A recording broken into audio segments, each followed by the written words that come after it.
Albert Einstein, Richard Branson, Bill Gates, John F. Kennedy, Tony Robbins, Michael Phelps, Will Smith. That sounds like a list of highly successful titans in a variety of industries. What else do they have in common? Well, they all have ADHD, but you don't hear much about that, do you? You know what you hear even less about?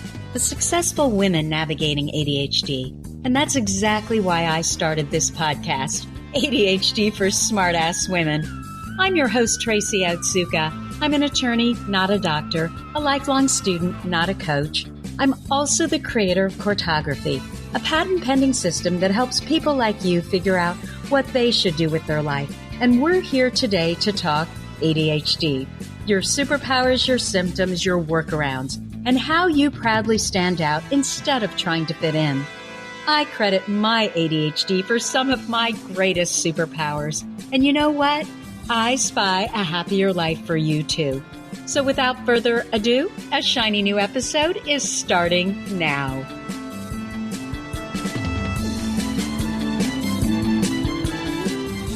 Hello, I am Tracy Otsuka, and I wanted to welcome you to episode 39 of ADHD for Smartass Women.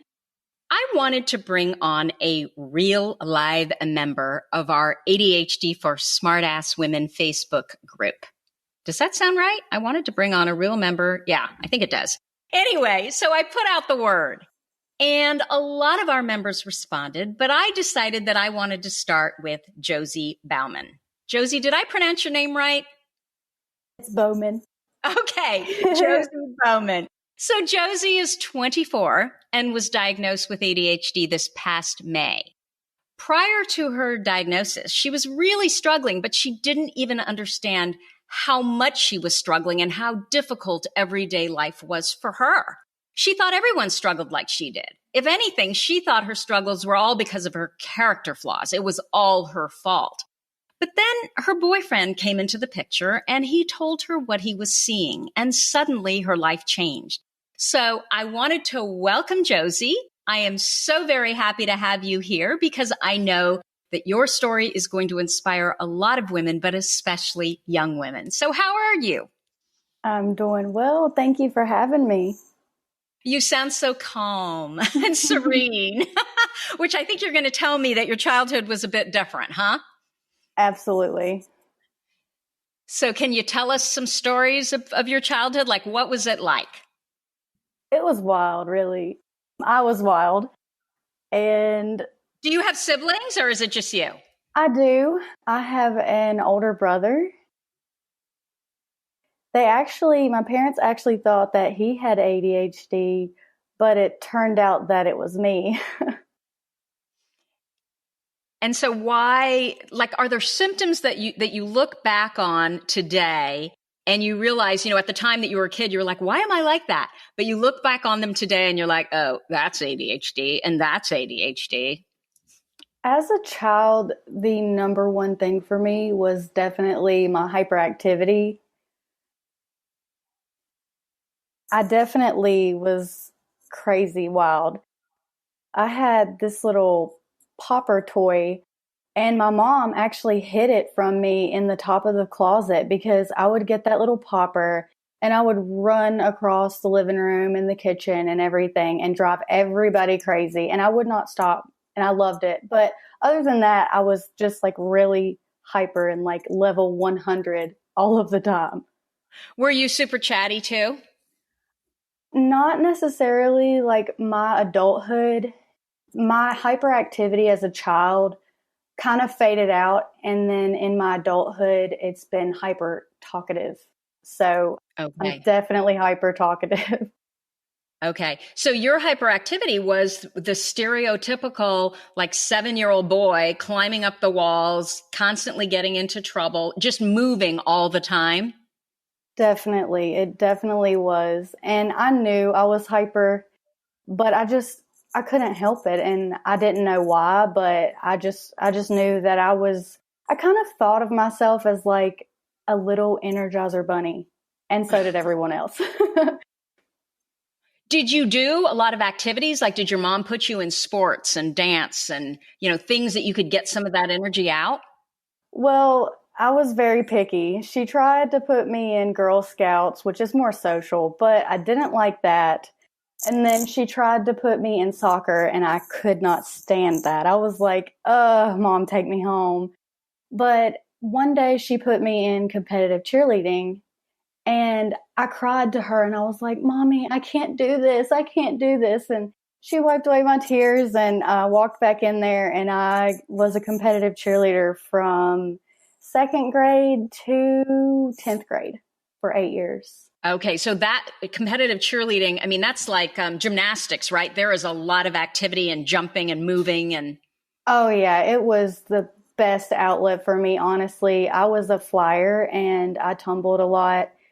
I was really, really strong. My legs were incredibly strong. I loved the tumbling aspect. I didn't necessarily like the dancing and the cheers and stuff.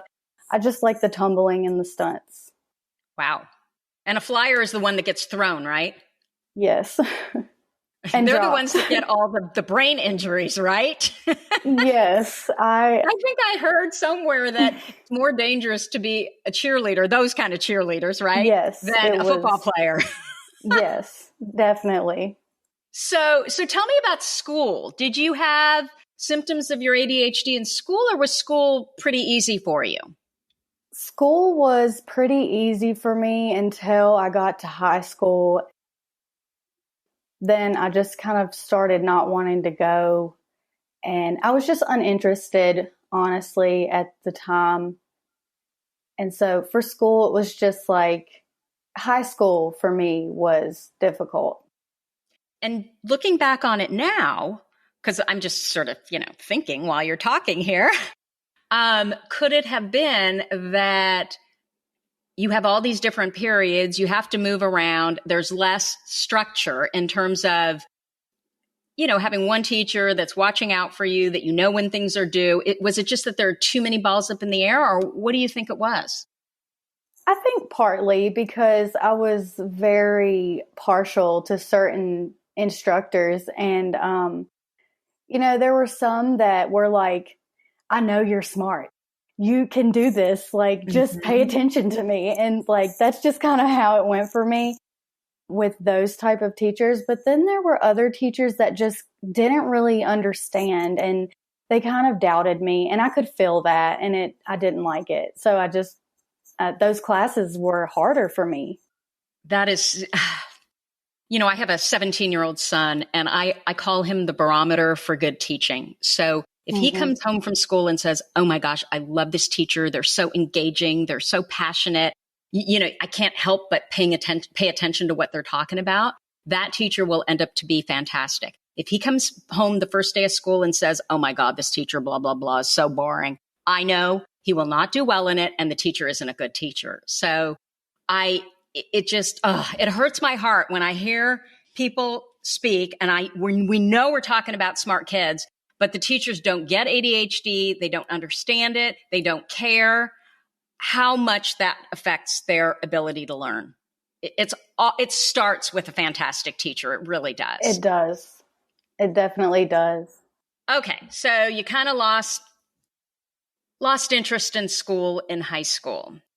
And so then tell me what you decided to do. I think you tried out college, right? I did. And what happened there? I tried out college multiple times. I was going to do dental hygiene, and then I was going to do engineering. Wow. Yeah. And then I was going to do dental hygiene again. And it was just back and forth and back and forth. And I just couldn't make up my mind because nothing really stuck for me.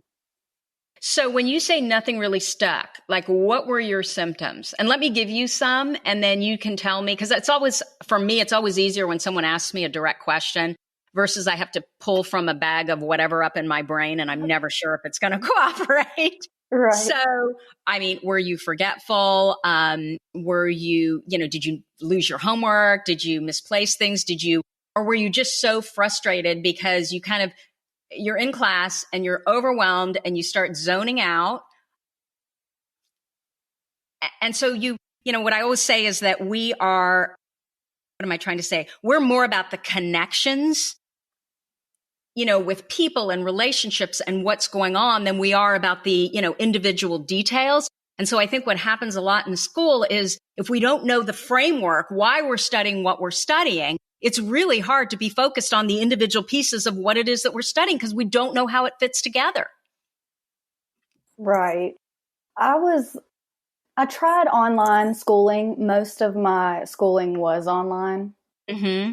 And then I did dabble a little bit in school, like on campus, and I didn't like either.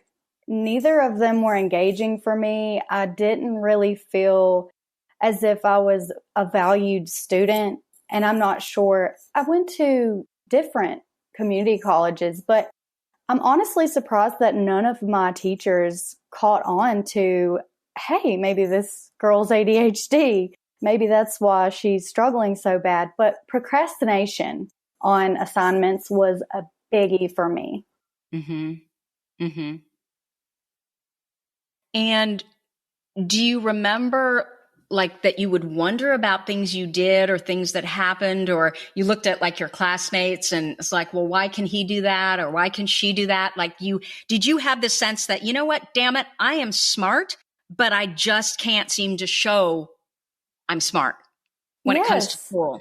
Yes. And it was like, I could see all the other students and it was so easy for them. And I'm like, how are these people doing this? Like, I don't even know. And it just seemed like it made me feel really small because I didn't know necessarily that I had ADHD because for some reason I knew I had it when I was younger. Were you diagnosed when you were younger? I was not, but I just knew. My mother and we both knew. Mm-hmm. And for some reason, I thought that it just went away. I don't know where in my life that I've heard that, but I kind of just pushed it to the back of my head. And I'm just like, okay, I'm an adult now. I have to start acting like it, but what is wrong with me and why can I not function, like everyone else? Well, and I think that is a very common belief that ADHD is a condition of childhood. And when you grow up, it goes away. And I think what happens for a lot of us is the overt hyperactivity of the body, it ends up coming up to the mind. And so our brains are constantly moving and constantly thinking and constantly, chastising us or whatever. And I'm wondering, was that your experience, that there was a lot of stuff going on in your mind? Yes, there was a lot of stuff going on in my mind. Like, it was racing thoughts after racing thoughts. And I'm like, I didn't know. Like, I did not put two and two together at the time. So I'm like, seriously, what's wrong with me? I know that my brain just keeps going and going and going and going and going, and it never stopped. And I didn't really, until I was medicated, I never felt relief from that. So when I actually became medicated, I was like, whoa, this is supposed to be normal? Like, it was just a big aha moment, I guess. But also forgetting things at the house. One day, we discussed this, I'm a security guard. So I have to wear these little tactical boots, right? And sometimes I would I should mention you are an armed security guard, which yes. I laughed when Josie told me that because I was like, that's such an ADHD profession. But you said it was boring. It is. Except really for when it's not, right? Yeah, except for when it's not. But most of the time, literally, like, I'd say 85% of the time, I'm coloring or reading a book. Okay. So it gives you an opportunity to do the things that you really want to do. Yes. And it's pretty cool. I can't really complain, but it's kind of hard to keep yourself occupied for that long. Like, my day consists of sitting there as long as nothing's going on. So after a while, it's just like, ugh. Especially now, what you said, though, is, or what you told me is, when something is going on, though, and everybody else is freaking out, you are as calm as a cucumber, right? Yes. When chaos breaks loose, everybody's like running around like chickens, and I'm like, here, let's, fix this real quick. And it's just, I can execute really quickly. Like if something needs to be done, I can Mm-hmm. do it. And then people just kind of look at me like, what, you were just sitting there reading a book. What are you, Yeah. they just kind of take it by surprise. So, okay. So going back to, college and, those years and maybe even high school and, further back, did you struggle with the social issues that some people with ADHD struggle with? Or is that frankly one of your strengths? I still struggle with social issues. Oh, Uh, it's like definitely not my strong point at all. I'm very bubbly and very social, but at the same token, I'm not. It's kind of hard to explain, but I just pick up on people's energy, and if I mm-hmm. don't like that energy, I feel like people, I don't know, I just feel like So let me maybe. ask you this. So do you think, I don't know, have you heard of the term interpersonal intuition? I think that you may have mentioned it on your previous I did a whole podcast. podcast on it because there were two issues that I was like, oh my God, that's ADHD. Okay, I have it. And that was one of them, was interpersonal intuition. And it's exactly what you just said. It's the sense that you can walk into a room and you can feel the energy. You can know nothing about the people, but you know what's going on. Like you read that. And I do think that does affect social relationships, because if you can feel negative energy, and sometimes, you misinterpret it, but a lot of times I don't. And so I'll question. And a lot of times people either don't want to admit to it, or they don't even know it themselves, what they're really thinking or what they're really feeling. And so I do believe that it can be your biggest strength, but it can also cause some problems. And it sounds like that might be what was going on with you. Yes, it actually just happened this past weekend because it was my friend's birthday and she wanted me to go out with her. And I'm like, I don't like to go out, but since it's your birthday and you called it dinner, I will go. But who all's going? And she said a bunch of names I didn't even know. And the entire time I was just like, I want to go home. Like, I just did not have fun because I could just pick up on everybody there. There was like 7 people there, and I just felt like they didn't like me. And I knew they didn't, but they You didn't can't act say like that, it. right? No, they didn't say that. They didn't act like that, but I could just tell. I knew. And so was it in a setting like a bar type setting with lots of people around? Unfortunately, and it was really loud in there, and I was like, oh my gosh, I don't like this. I was just very uncomfortable, and I decided that I'm not ever going to do that again. Good for you. Yeah. And I really think what it is it's an energy thing. I am exactly like you. I hate to be, first of all, I am not tall. So I hate to be in bars because I'm a little bit claustrophobic on top of that. And you cannot have a real conversation. You cannot really connect with someone. It's so loud. People are drunk. I just hate that environment. It's so disingenuous to me. It's not real, Yeah. Like, we were sitting by the window and like out of everybody's way, but it was so loud in there. I had to yell across the table to talk to my friend whose birthday it was. And I just didn't like it. It was terrible. Yeah, no, I say good for you. I mean, if you are going to these kinds of events and you walk away feeling negative emotion, not positive emotion, it means that granted, it's your friend and you want to support her, but I think there are different ways to do it that you can feel good about it as well. Right. Okay. If I'm with my boyfriend though, like I feel comfortable and I don't have to worry about other people necessarily because I know he likes me and yeah, the focus isn't anybody else, and he protects me, so I don't have to worry about anything else like that either. So it's different and it depends, but definitely won't be going by myself ever again.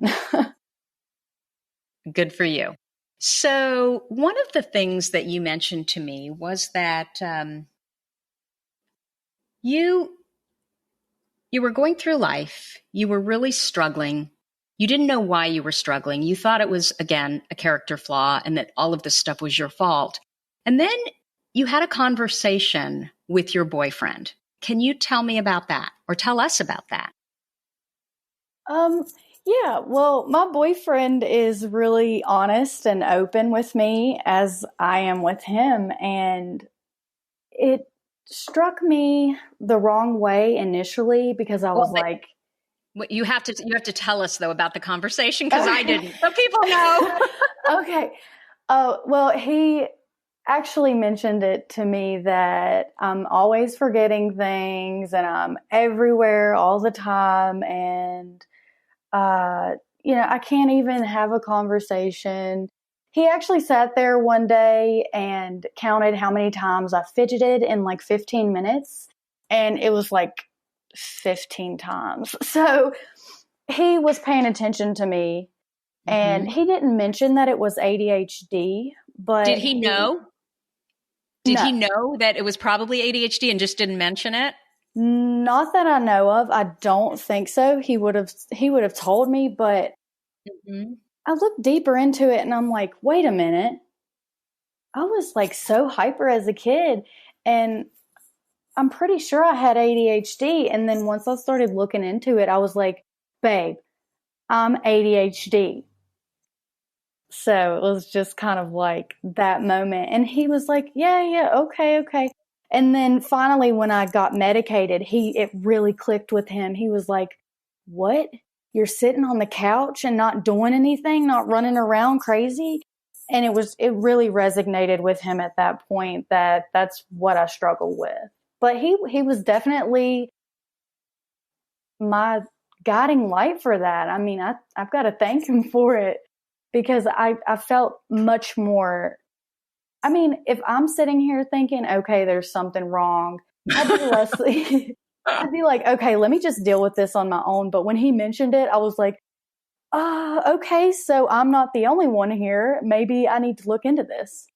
So how did he say it though, that you didn't get upset and you were able to really listen to what he was saying and take the information in, like take it seriously? Because I would expect that for a lot of people, if their boyfriend or spouse made those comments, they'd be like, whatever, they'd be irritated. Well, initially I was pretty aggravated, but it was because he had mentioned that I aggravate him sometimes. And then I was like, well, I aggravate myself too, and then, yeah.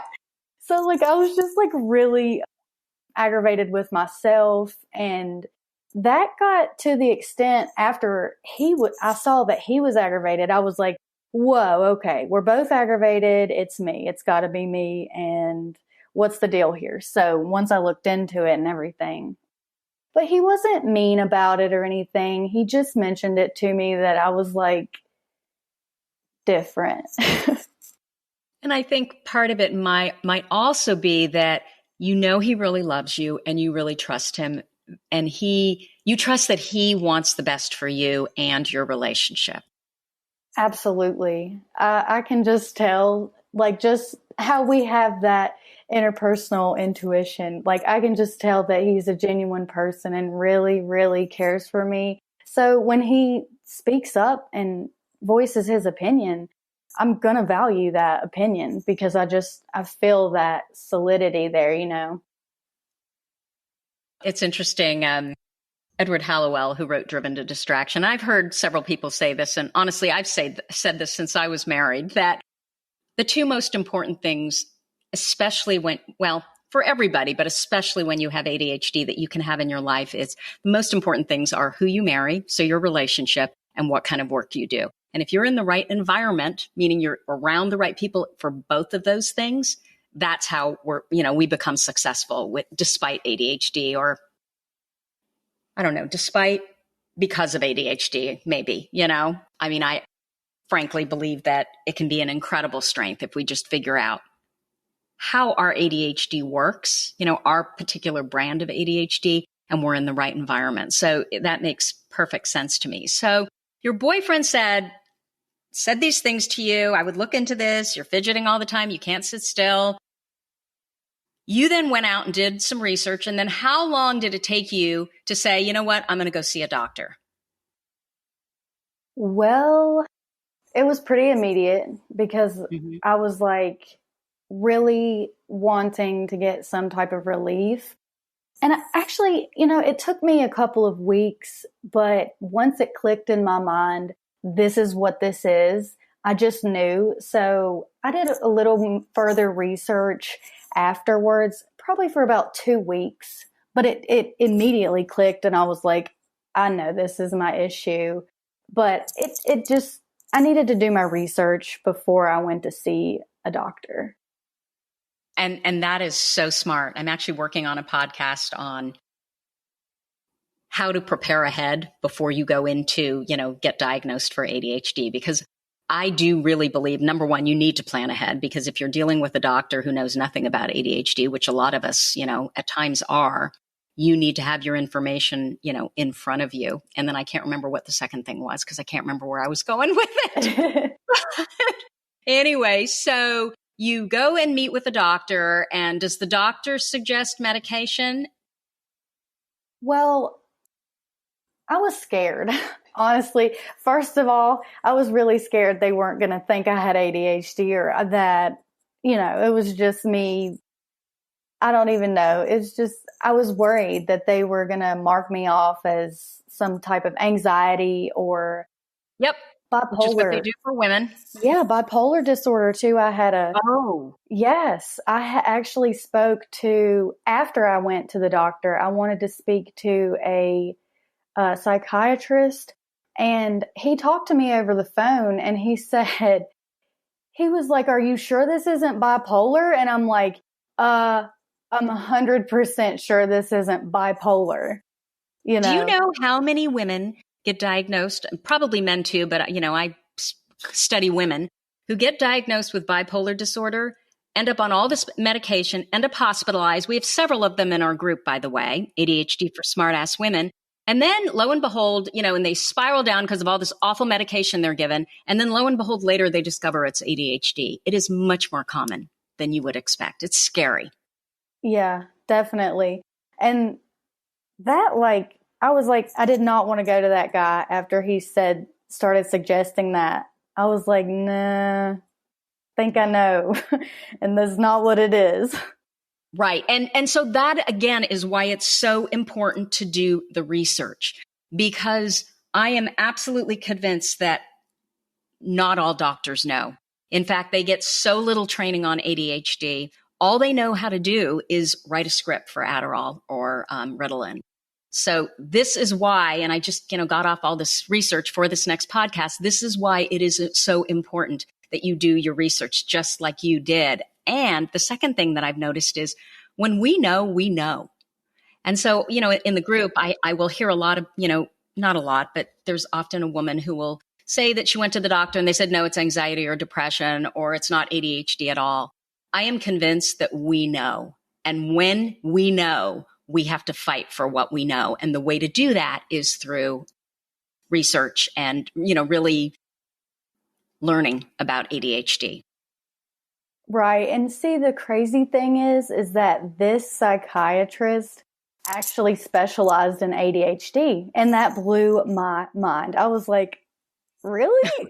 Is this really happening right now? Yeah. So that's scary. Okay. So you ended up so did you go to a psychologist first and then you went to a psychiatrist for medication, or how did you do this? I actually went to my doctor, she's actually a nurse practitioner. Wow. Some of them are the best. I'm telling you. I love them. Oh yeah. They have more time and yeah. Yeah.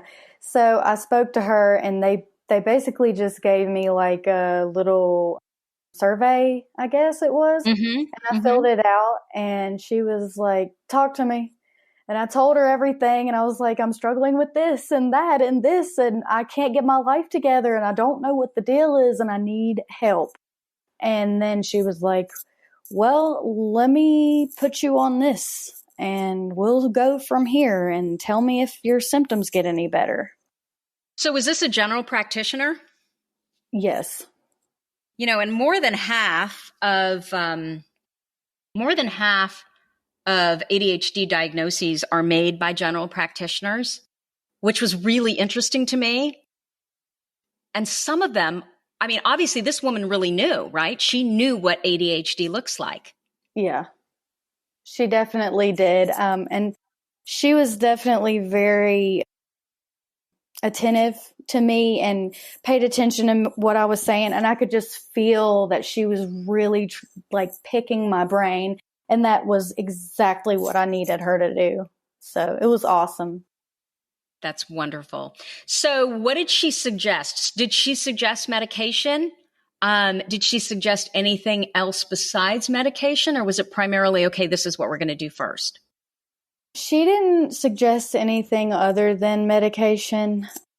She first put me on something called Focalin, and I had never heard of it before, but it didn't end up working for me.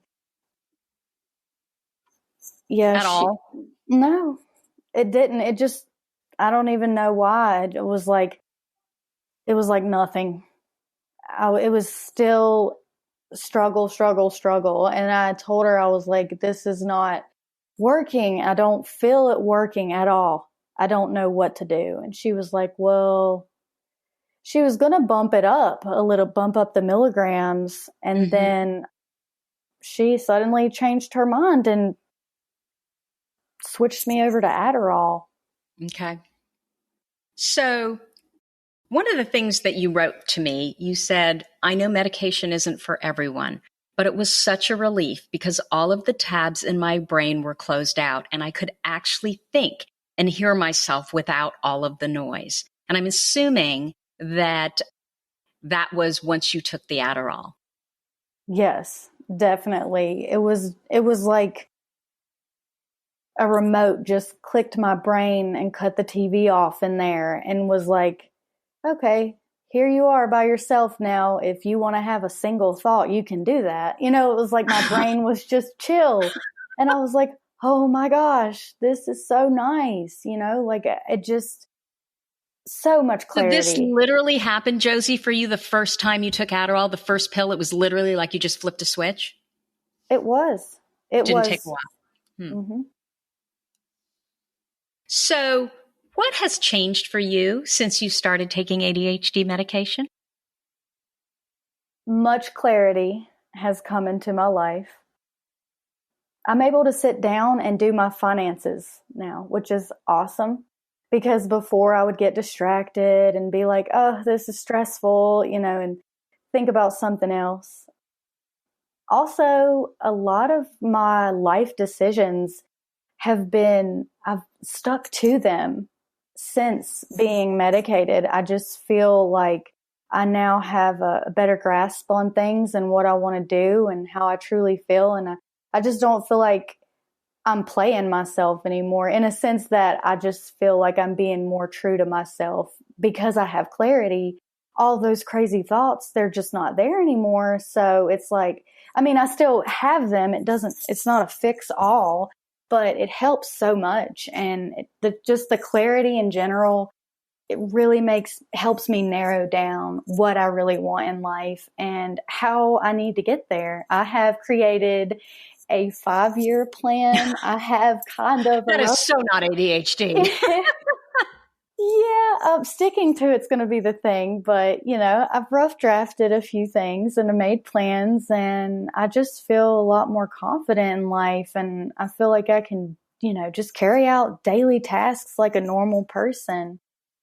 Have you tried any kind of, I guess what you would call school since then to see if there's a big difference there as well? I have not, because my grandfather is actually an entrepreneur, and I actually, you know, I've read multiple places that people with ADHD are like mega entrepreneurs. And that's 600 times, 600% higher chance that if you have ADHD, you're an entrepreneur. Yes. And I've decided that with everything I was doing in school, it wasn't what I wanted, and it wasn't going to get me where I wanted, and it wasn't going to give me the retirement that I so dream of. So I decided I want to invest in real estate property, rental properties, and create my retirement in that way. And I think that it lights a fire inside of me that makes me know that that's going to be something I'm going to be really proud of myself for. So I definitely have gotten so much more clarity on what I want to do in life. That's awesome. The other thing that you told me, or you wrote to me, is you said, I also go to the gym before anything I do, and it keeps me focused and gives me a level balance throughout the day. Absolutely. I love going to the gym. It's like my new hobby, and it's awesome. But it's so beneficial for me because I was going to the gym at night, and then I read somewhere that I needed to go in the morning before I did anything. And I was like, well, I don't know if it's going to make a big difference, but we'll try it. And I tried it, and I was like, oh my gosh, this is incredible. So that really helped. And I mostly lift weights. I do like squats and deadlifts and stuff like that. And I really enjoy that. But also another thing is nutrition. I'm learning a lot about nutrition, and I'm learning that medication in particular can't work in a vacuum. Yeah. So you have to have the nutrients for it to work properly. And I've been counting macros and stuff like that, and just literally my body function and my mental function is so much better than it was before, because before it was junk food and sitting at my security job. So it definitely makes a huge difference. It just sounds like you are on the path to living to your potential versus before you were just kind of existing.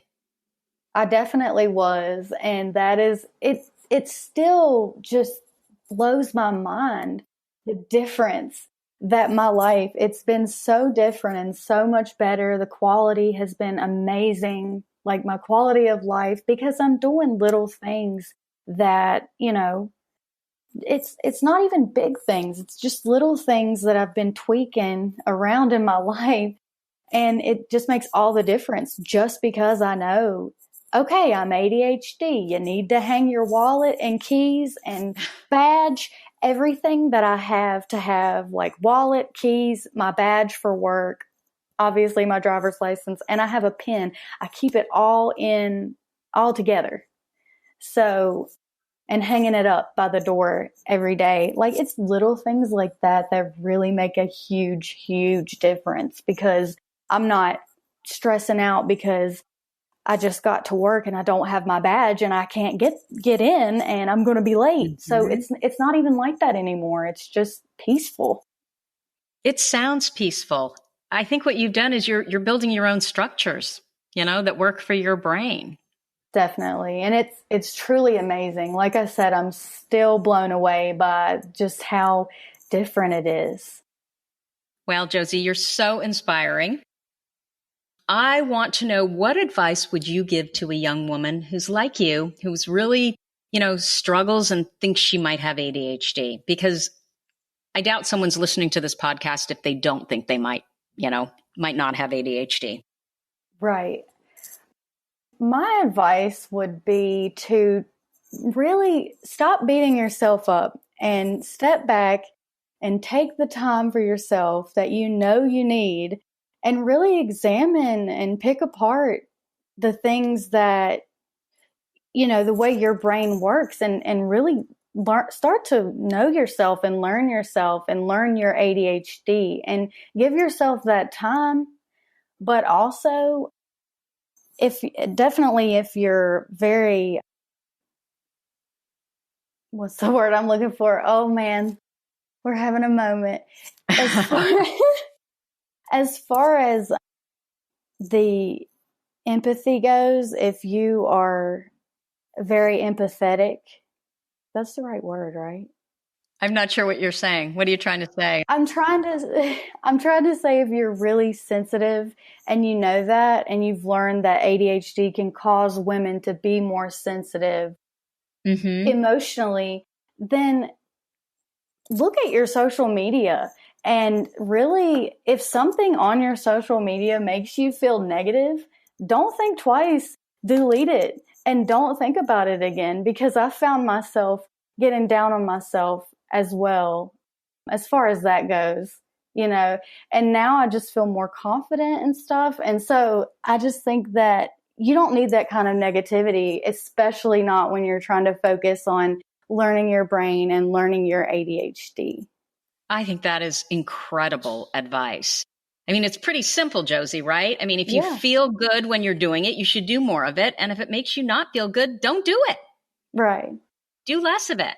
I think you're adorable and you're so inspiring. So, Josie, thank you so much for sharing your knowledge with us here today. I am certain that there's going to be a young woman out there who's really struggling that you will inspire and give hope to.